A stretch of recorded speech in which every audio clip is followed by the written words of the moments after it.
নমস্কার। শুরু করছি রামায়ণ কথা।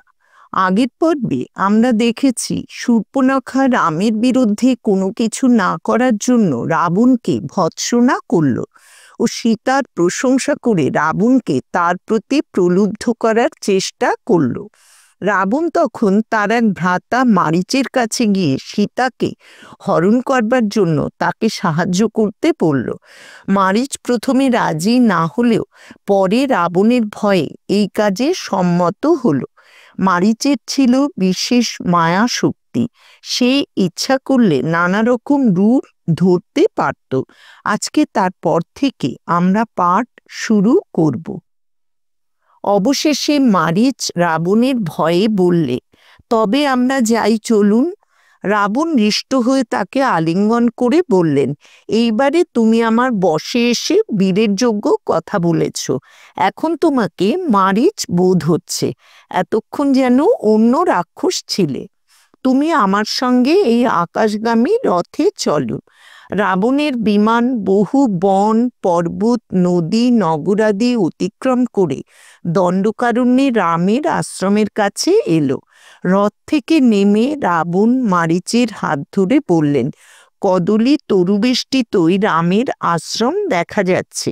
এখন যে জন্য এসেছি তা শীঘ্র করো। তখন মারীচ এক অদ্ভুত মৃগের রূপ ধরে আশ্রমের সম্মুখে বিচরণ করতে লাগল। তার শৃঙ্গাগ্র উৎকৃষ্ট মণির তুল্য, মুখমণ্ডল কোথাও শ্বেত, কোথাও কৃষ্ণ, বদন রক্তপদ্ম ও উৎপলের ন্যায়, কর্ণ ইন্দ্রনীলমণি ও নীলোৎপল তুল্য। তার গ্রীবা কিঞ্চিত উন্নত, উদর ইন্দ্রনীল বর্ণ, পার্শ্ব মধুক পুষ্পের ন্যায় পদ্মরাগ বর্ণ, ক্ষুর বৈদুর্য তুল্য, জঙ্ঘা ক্ষীণ ও দৃঢ়, পুচ্ছ ইন্দ্রধনুবর্ণ এবং উত্থিত। তার বর্ণ স্নিগ্ধ ও মনোহর, যেন নানাবিধ রত্নে ভূষিত। ক্ষণমধ্যে রাক্ষস মারীচ অতি শোভাময় মৃগের রূপ ধারণ করল। এই মনোহর মৃগ শত শত রৌপ্য বিন্দুতে চিত্রিত।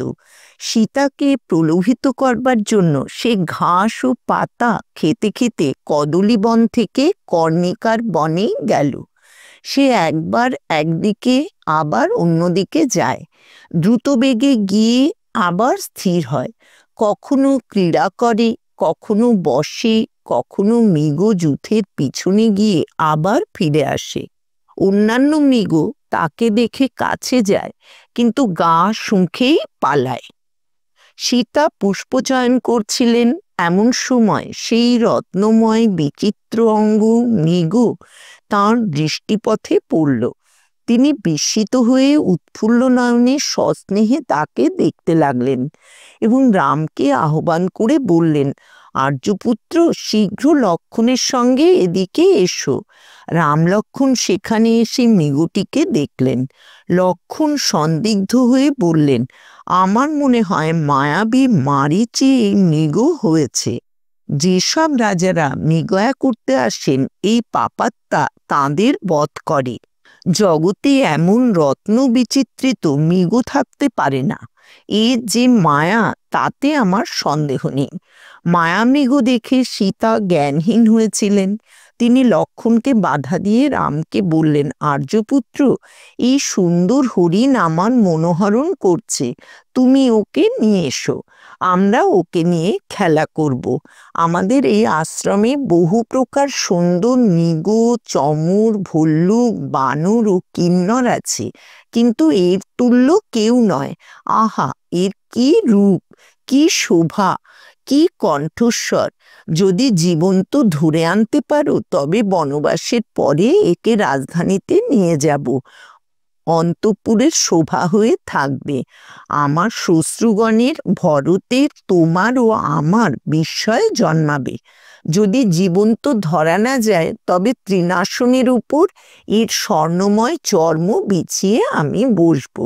নিজের কামনা পূরণের জন্য এরূপ অনুরোধ করা স্ত্রীর পক্ষে অনুচিত, কিন্তু এই হরিণের রূপ দেখে আমি বিস্ময়ে মুগ্ধ হয়েছি। রামও হরিণ দেখে বিস্মিত হয়েছিলেন। তিনি ভ্রাতাকে বললেন, লক্ষণ, এই মৃগ পাবার জন্য সীতার অত্যন্ত ইচ্ছা হয়েছে। কুবেরের চৈত্ররথ বনেও এমন প্রাণী নেই। একে দেখলে কে না লুব্ধ হয়। এই মৃগের কাঞ্চন চর্মে বৈদেহী আমার সঙ্গে বসতে ইচ্ছা করেছেন। অন্য কোনো পশুর চর্ম বোধ হয় এমন সুখস্পর্শ হবে না। আর যদি এই মৃগ রাক্ষসী মায়া হয়, তবে একে বধ করাই আমার কর্তব্য। আমি শীঘ্রই মৃগ নিয়ে ফিরে আসছি। তুমি ততক্ষণ সর্ববিষয়ে সতর্ক হয়ে জানকীর সঙ্গে আশ্রমে থাকো। মহাবল বুদ্ধিমান জটায়ু তোমার সহায় হবেন। স্বর্ণময় মুষ্টিযুক্ত খড়গ, ত্রিবিনত ধনু এবং 2 তুনীর নিয়ে রাম চললেন। তাকে দেখে হরিণ ভয়ে অন্তর্হিত হলো, আবার দৃষ্টিপথে এলো। সে রূপের প্রভায় বন যেন আলোকিত করে ছুটতে লাগলো। রামও তার পশ্চাতে দ্রুতগতিতে চললেন। ক্রমশ সে রামকে আশ্রম থেকে বহু দূরে নিয়ে গেল। রাম শ্রান্ত ক্রুদ্ধ হয়ে তাকে মারবার জন্য দৃঢ় প্রতিজ্ঞ হলেন এবং ব্রহ্মার নির্মিত সূর্যরশ্মি তুল্য দীপ্ত বাণ ধনুতে সন্ধান ও সবলে আকর্ষণ করে মোচন করলেন।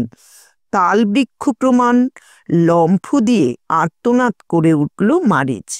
মৃত্যুকালে সে নিজ রূপ ধরলে এবং রাবণের উপদেশ স্মরণ করে লক্ষণকে সরাবার উদ্দেশ্যে রামের কণ্ঠস্বর অনুকরণ করে হা সীতা, হা লক্ষণ বলে চিৎকার করে উঠল। তার ভূলুণ্ঠিত দেহ দেখে রাম বুঝলেন যে লক্ষণ যথার্থ আশঙ্কা করেছিলেন। রাক্ষসীর আর্তরব শুনে সীতা ও লক্ষণের কি অবস্থা হবে এই ভেবে তিনি শিউরে উঠলেন। তারপর অন্য মৃগ বধ করে মাংস নিয়ে সত্বর আশ্রমের দিকে চললেন। সীতার মতিভ্রম। রামকণ্ঠের অনুরূপ আর্তস্বর শুনে সীতা লক্ষণকে বললেন, তুমি গিয়ে দেখো রাঘবের কি হলো।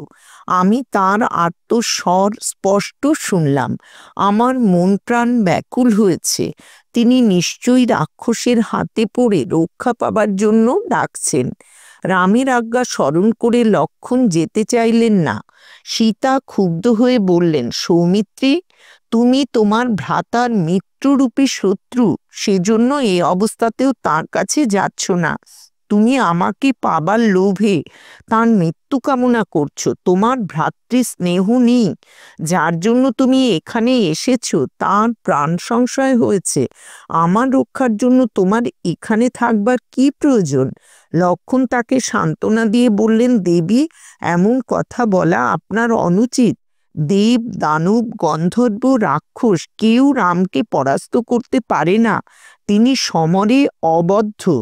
আপনি মন শান্ত করুন। আপনার স্বামী শীঘ্রই সেই মৃগ নিয়ে ফিরে আসবেন। যা শুনেছেন তা রামের স্বর নয়, কোনো দেবতারও নয়। এই আর্তধ্বনি গন্ধর্বনগর তুল্য রাক্ষসী মায়া। রাম আপনাকে আমার তত্ত্বাবধানে রেখে গেছেন। আমি আপনাকে ছেড়ে যেতে পারি না। সীতা ক্রুদ্ধ হয়ে আরক্ত লোচনে কঠোর বাক্যে বললেন, আমার মনে হচ্ছে রামের মহা বিপদ তোমার কাম্য, তাই এমন কথা বলছো। লক্ষণ, তোমার ন্যায় নির্দয় কপটাচারী জ্ঞাতিশত্রু যে পাপ কার্য করবে তা বিচিত্র নয়। তুমি অতি দুষ্ট, তাই আমার জন্য অথবা ভরতের প্ররোচনায় একাকী প্রচ্ছন্নভাবে রামের সঙ্গে বনে এসেছ। সৌমিত্রী, তোমার বা ভরতের অভিপ্রায় সিদ্ধ হবে না। ইন্দিবরশ্যাম পদ্মচক্ষু রামকে পতিরূপে ভোগ করে কি করে নির্জনকে কামনা করব? তোমার সম্মুখেই আমি নিশ্চয়ই প্রাণত্যাগ করব। লক্ষণ কৃতাঞ্জলি হয়ে বললেন, আপনি আমার দেবতার তুল্য। আপনার কথার উত্তর দিতে আমার প্রবৃত্তি হচ্ছে না। মৈথিলী, অযোগ্য কথা বলা স্ত্রীলোকের পক্ষে বিচিত্র নয়। তাদের স্বভাবে এই প্রকার দেখা যায়। স্ত্রী জাতি ধর্মজ্ঞান শূন্য, চপল, নির্দয়, তারা আত্মীয়ের মধ্যে ভেদ সৃষ্টি করে। আপনার কঠোর বাক্য আমার সহ্য হচ্ছে না। আমার দুই কর্ণে যেন তপ্ত লৌহবান প্রবেশ করছে। বনদেবতারা শুনুন, তারা সাক্ষী। আমার ন্যায্য কথার উত্তরে আপনি কঠোর বাক্য বলেছেন। রাম আমার গুরুজন, আমি তার আজ্ঞা পালন করছিলাম। আপনি স্ত্রী সুলভ দুষ্ট স্বভাবের বশে আমাকেও আশঙ্কা করেন। ধিক আপনাকে, আপনার সর্বনাশ আসন্ন। কাকুতস্থ যেখানে আছেন সেখানে আমি যাচ্ছি, আপনার মঙ্গল হোক। পরিশেষে লক্ষ্মণ বললেন, আমি দুর্লক্ষণ দেখছি, বনদেবতারা আপনাকে রক্ষা করুন। রামের সঙ্গে ফিরে এসে যেন আপনাকে দেখতে পাই।